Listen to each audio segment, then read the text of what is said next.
Ayan, good morning sa lahat. Ayan, bagong gising tayo guys dahil maganda ang panahon ngayon.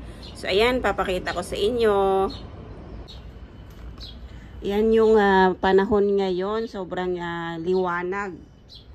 Ayan, nagdilig kasi ako ng aking mga tanim.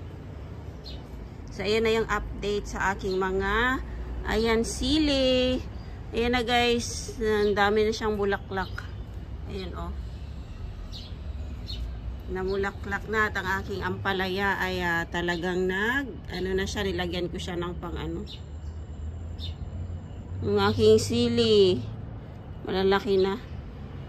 So ayan, ang ganda ng panahon ngayon.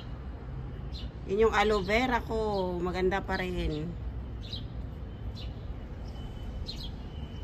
Ganda ng araw.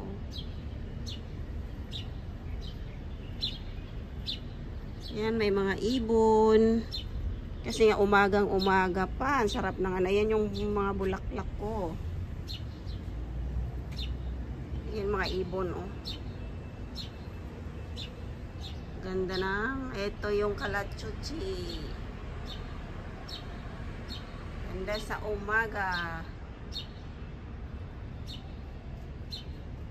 So yan guys, ingat ang lahat sa buong araw.